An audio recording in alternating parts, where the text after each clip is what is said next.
A mother writes me and says that her daughter, Ellen, age 3, is quite particular about having things a certain way. We all know people like that. And if people or things deviate from the usual, she can become quite insistent on correcting them until everything is right again. It's a very common pattern that almost always begins in childhood. And then these kids grow up to be adults who are controlling, rigid, obsessive-compulsive. Those become problems. It can ruin their lives as they control people and things, essentially creating a prison not only for others, but for themselves. It turns out that Ellen has grown up in an environment that has changed a lot. A father who's been in and out, a father who's emotionally unstable. They've moved from one home to another, and she's just 3. Children need to feel loved and safe. Real safety comes from feeling loved. Children who feel loved can move from home to home and do pretty well. After the feeling of being loved, everything else becomes relatively non-threatening. But without love, they create physical safety as a substitute.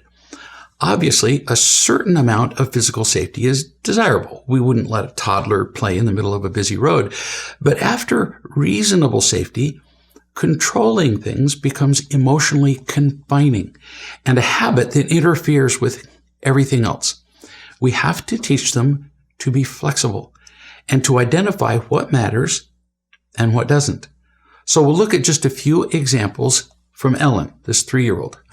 Mom says that if she spills food on herself, she cries out and shouts, "Clean it, clean it." And then mom says, "So I get a wet cloth from the sink." No.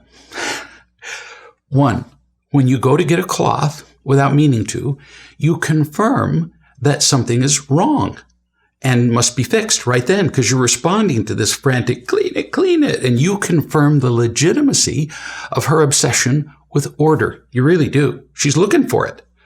2, you cripple her by helping because she learns that other people have to eliminate her discomfort. It just looks so innocent getting a cloth, right? And this is how we turn a kid into an obsessive-compulsive victim. Solution? You calmly say, "She's 3. You know how to clean it up." If she protests, what do you say? "You know how to clean it up."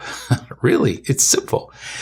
Your calm testifies that her panic is unwarranted.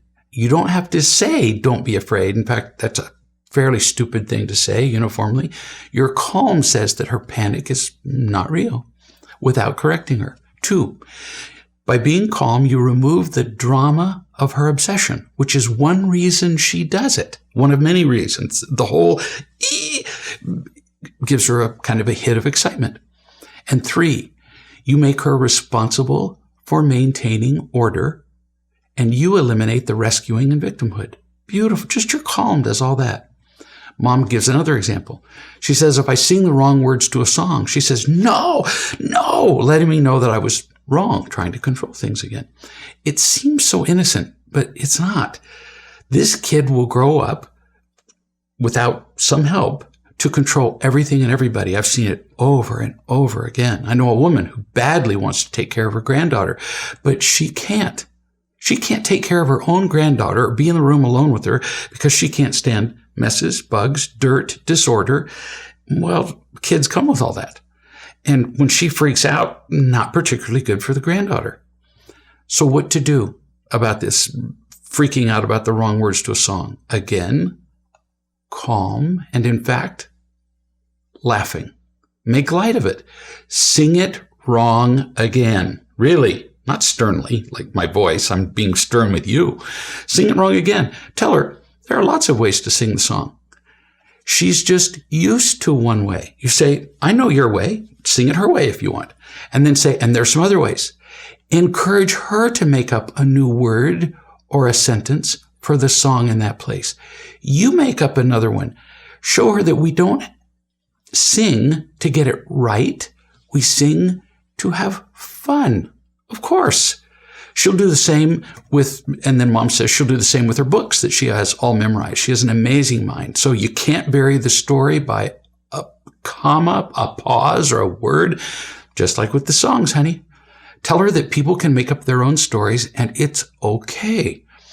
She can tell the story her way if she wants to, but she can't control how you tell the story or how other people tell the story. In fact, you might show her, if you look on the internet, you'll find different versions of that same story. Very commonly, if it's like a fairy tale, it's an essential life lesson that she gets, that she can choose to do things her way, but she can't control others. Perfectionism can be such a deadly trap. So teach her that sometimes things change. You'll save her life by doing that.